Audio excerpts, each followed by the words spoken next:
یہ نازی انداز ہمارے نہیں ہوتے، یہ نازی انداز ہمارے نہیں ہوتے، چولی میں اگر ٹکڑے تمہارے نہیں ہوتے، ملتی نہ اگر بھیک حضور آپ کے در سے، اس ٹھاٹ سے منگتو کے گزارے نہیں ہوتے، اور بے دامی بک جائیے بازار نبی میں، اس شان کے سودے میں خسارے نہیں ہوتے۔ بخاری سے لے کر صحیح بخاری سے لے کر جملہ کتب حدیث اٹھائیے، ایک روایت آپ کو مل جائے، مجھے بھی بتا دینا کہ اللہ کے رسول کے کسی درس میں نعرہ تکبیر کی آواز آئی ہو۔ السلام علیکم ورحمۃ اللہ وبرکاتہ۔ ناظرین، میں ہوں آپ کا دوست مولانا احسان رضا۔ بہت ہی اہم اور خاص ویڈیو لے کر پھر سے میں آپ کی خدمت میں حاضر ہوں۔ ہمارے آقا حضرت محمد صلی اللہ تعالیٰ علیہ وسلم کو لے کر کے پوری دنیا میں امت آج کئی حصوں میں بٹ چکی ہے۔ کسی کا کہنا ہے کہ نبی نور ہے، دوسرا کہتے ہیں کہ بشر ہے، کوئی کہتا ہے نبی کا سایہ تھا، کوئی کہتا ہے نہیں تھا، کوئی کہتا ہے کہ نبی ہماری طرح ہے، کوئی کہتا ہے کہ ہماری طرح نہیں ہے، کوئی کہتا ہے کہ نبی کو علم غیب تھا، کوئی کہتا ہے کہ علم غیب نہیں تھا، کوئی کہتا ہے کہ اللہ کے نبی صلی اللہ علیہ وسلم کو یا رسول اللہ کہنا چاہیے، دوسرا کہتا ہے کہ نہیں کہنا چاہیے۔ بھئی آخر مسلمان اس مسئلے کو لے کر کیوں بٹے ہوئے ہیں؟ تو آج جو میں چیز کا خلاصہ کرنے والا ہوں وہ یہ کہ یا رسول اللہ کہنا جائز ہے یا نہیں ہے۔ اگر ناجائز ہے تو پھر قرآن میں اللہ تبارک و تعالیٰ نے یا مزمل کیوں کہا، یا مدثر کیوں کہا، یا ایھا النبی کیوں کہا؟ ہم ابھی قرآن میں یا ایھا النبی کیوں پڑھتے ہیں؟ آخر اس کی وجہ کیا ہے؟ آج میں اس مسئلے کا خلاصہ کرنے والا ہوں۔ علماء کرام کیا دلیل دیتے ہیں؟ کیا یا نبی کہنا ابھی جائز ہے یا نہیں ہے؟ جو لوگ کہتے ہیں کیا وہ شرک کرتے ہیں، اور جو نہیں کہتے ہیں وہ صحیح کرتے ہیں؟ تو اس پر آج گفتگو ہونے والی ہے۔ مکمل ویڈیو شروع سے لے کر آخر تک دیکھیے اور کامنٹ کر کے مجھے بتائیے گا کہ کس کی دلیل آپ کو صحیح لگی، کس کی بات آپ کو غلط لگی، بتائیے گا ضرور۔ چلیے پھر ہم ویڈیو کے آخر میں ملتے ہیں۔ بخاری سے لے کر صحیح بخاری سے لے کر جملہ کتب حدیث اٹھائیے، ایک روایت آپ کو مل جائے، مجھے بھی بتا دینا کہ اللہ کے رسول کے کسی درس میں نعرہ تکبیر کی آواز آئی ہو۔ مثال فرما گئے یا محمد صلی اللہ علیہ وسلم، یا احمد صلی اللہ علیہ وسلم، یا رسول اللہ صلی اللہ علیہ وسلم، یا نبی اللہ، یہ سب یا حبیب اللہ، یہ سب کلمات جائز ہیں، مسنون ہیں، 1400 سال سے امت میں رائج ہیں۔ یہ سب فتنے اس صدی میں شروع ہوئے ہیں، اس سے پہلے نہیں تھا۔ آپ کو اگر کبھی جانے کا موقع ملے، اللہ نصیب کرے، میں آپ کو بتاتا ہوں، اس وقت بھی جعلی مبارک سعودی ہے نا اقتدار پر، جو حضور علیہ السلام کے روضہ پاک کی اس وقت بھی جعلی مبارک ہے، اس پر بھی یا محمد، یا احمد، یا رسول اللہ کے کلمات لکھے ہوئے ہیں۔ نماز کے اندر التحیات جو پڑھتے ہیں نا، تو اس میں بھی یا رسول اللہ ہے۔ آپ کسی کو بھی پوچھ لیجئے جو تھوڑا بہت عربی جانتا ہوگا، تو اس کو کہیے کہ السلام علیکہ ایھا النبی، یہ معنی کیا ہے؟ اس کے معنی ہے سلام ہو اے نبی آپ پر۔ یا عربی میں بولتے ہیں، اردو میں ہے، اور جب کاف کا صیغہ آ گیا تو یہ پکارنے کا ہی، یہاں السلام علیکہ یعنی آپ پر، یہ اور ایھا النبی، تو اس طرح مطلب یہ کہ یہ ترکیب جو ہے یہ اس میں یہی اس کے معنی بنتے سلام ہو اے نبی آپ پر۔ تو یوں مطلب یہ کہ اللہ کے پیارے حبیب صلی اللہ تعالیٰ علیہ وسلم کو پکارنے میں کوئی حرج نہیں، اور ہمارے اکابرین علماء بلکہ صحابہ کرام علیہم الرضوان سے بھی پکارنا ثابت ہے۔ یا رسول اللہ مدد کہنا شرک ہے، وہ پورا بیان نہیں ہے، اس کا شارٹ کلپ کسی نے کاٹ کے لگا دیا۔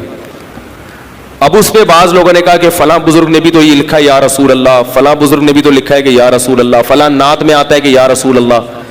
تو یاد رکھو، یا رسول اللہ مدد نہیں، صرف یا رسول اللہ کہنا یہ اس وقت شرک ہے جب کوئی یہ عقیدہ رکھے کہ میں جہاں سے بھی نبی کو پکاروں گا نبی میری آواز بنفس نفیس خود سنیں گے، اور میں جس کام کے لیے بھی نبی کو کہوں گا نبی صلی اللہ علیہ وسلم وہ میری حاجت پوری کر دیں گے۔ اس نیت سے اگر کوئی یا رسول اللہ کہتا ہے تو وہ شرک ہے۔ اس کو خام خواہ دائرہ اسلام میں داخل کرنا پھر یہ مسئلہ خراب ہو جائے گا۔ سمجھ آئی بات؟ اسلام کا دائرہ اتنا محدود نہیں ہے کہ ساری دنیا کے سارے انسان اس میں آ جائیں، کچھ آئیں گے کچھ باہر نکلیں گے، کیونکہ تو توحید کا مسئلہ ہے۔ لیکن اگر کوئی اس نیت سے نہیں کہتا، محبت میں کہتا یا رسول اللہ، جیسے شاعر لوگ شاعری میں اپنے محبوب سے دور بیٹھے ہوتے ہیں لیکن اپنے محبوب کو یا کے لفظ سے خطاب کرتے ہیں، اے میرے محبوب، اے میرے محبوب، ہوتا ہے نا شاعروں کا کلام, تو اس کا یہ مطلب نہیں ہوتا کہ یہاں بیٹھے بیٹھے براہ راست میری بات کو سن رہے ہیں. تو ایسی صورت میں یا رسول اللہ کہنا شرک, بولو بھائی, نہیں ہوگا. تو یہ دو فرق کرنے پڑیں گے. اسی وجہ سے کوئی بھی یا رسول اللہ کہہ رہا ہے تو ہم اس پہ فوراً شرک کا ٹھپا نہیں لگا دیتے.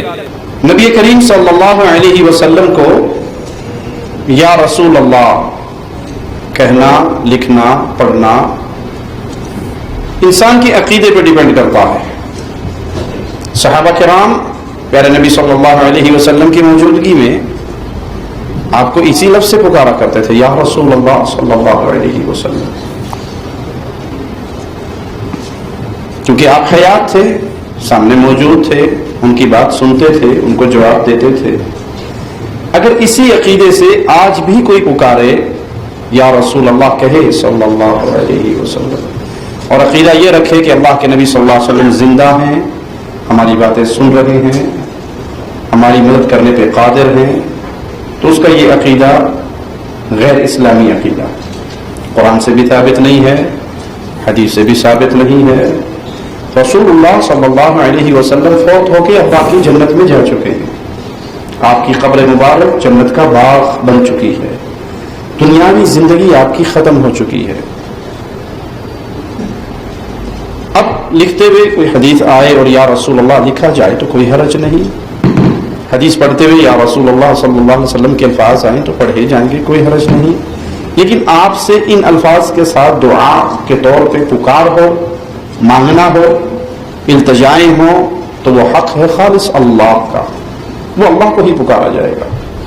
اصل میں پکار, دعا یہ عبادت ہے. الدعاء هو العبادہ. نبی صلی اللہ علیہ وسلم کا فرمان ہے کہ پکارنا ہی عبادت ہے. کوئی یا اللہ مدد کہتا ہے تو وہ اللہ کو پکار کر اللہ کی عبادت کر رہا ہے. اگر کوئی اسی عقیدے پر نبی کریم صلی اللہ علیہ وسلم کو پکارتا ہے اور یہ عقیدہ رکھتا ہے کہ آپ صلی اللہ علیہ وسلم سن رہے ہیں, مدد کرتے ہیں, قادر ہیں, ہمارے حالات کو جانتے ہیں, تو وہ اللہ کی عبادت میں غیر کو شریک بنا رہا ہے. میلاد شریف کے موقع پر لبیک یا رسول اللہ کے نعرے لگانا یا اس کے علاوہ سیدی مرشدی یا نبی کے نعرے لگانا, کیا یہ درست ہے؟ اور اس کے ساتھ ہی بتا دیں کہ یا رسول اللہ سے متعلق صحیح عقیدہ کیا ہے؟ یا رسول اللہ پہ صحیح عقیدہ یوٹیوب پہ میرا کلپ ہے, لاکھوں لوگوں نے دیکھا, جو کہ یا رسول اللہ سے ہمیں کوئی چڑ نہیں. لبیک کا یا رسول اللہ بھی آپ کہہ سکتے ہیں اگر آپ کی نیت لبیک اللہم لبیک کے اگینسٹ نہ ہو. لبیک کا مطلب ہے میں حاضر ہوں. اگر ایک شخص کو کہتا ہے یا رسول اللہ میں حاضر ہوں کہ میں آپ کی محبت میں داڑھی رکھوں گا, چاہے میری ماں مجھے دودھ بھی نہ بخشے, میں حاضر ہوں یا رسول اللہ, اوتے نال ہی ٹھوس ہو جان گے. یا رسول اللہ میں فجر کی نماز روزانہ پڑھا کروں گا, میں حاضر ہوں, ٹھوس. اس طرح کے لبیک ہیں, تو اس سے المدد تو ثابت نہیں ہوتا. بخاری مسلم میں حدیث ہے کہ صحابہ کرام لبیک یا رسول اللہ کہتے تھے. ناظرین کرام, ویڈیو کے آخر میں اہم خاص بات ایک بتانا چاہوں گا. وہ بات یہ کہ جو لوگ یا رسول اللہ کے قائل ہیں وہ بھی اپنی جگہ پہ بالکل درست ہیں, اور جو یا رسول اللہ کے منکر ہیں وہ بھی اپنی جگہ پہ درست ہیں. تو آپ کہو گے مولانا آپ دونوں طرف کی باتیں کیسے کر سکتے ہو؟ میں اس لیے کہہ رہا ہوں کہ جن کے نبی مر چکے, جن کے نبی خاک ہو چکے, جن کے نبی سن نہیں سکتے, تو وہ کیسے کہیں گے یا رسول اللہ؟ ہمارے نبی, ہم سنیوں کے نبی, ہم بریلیوں کے نبی, ہم اہل سنت والجماعت کے نبی کل بھی زندہ تھے, آج بھی زندہ ہیں, اور قیامت تک زندہ رہیں گے. کل بھی سنتے تھے, آج بھی سنتے ہیں, قیامت تک سنتے رہیں گے. اس لیے جب تک سنی باقی رہے گا, ہم بریلوی جب تک باقی رہیں گے, یا رسول اللہ کا نعرہ لگانا چھوڑ نہیں سکتے. لبیک یا رسول اللہ, لبیک یا رسول اللہ, لبیک یا رسول اللہ.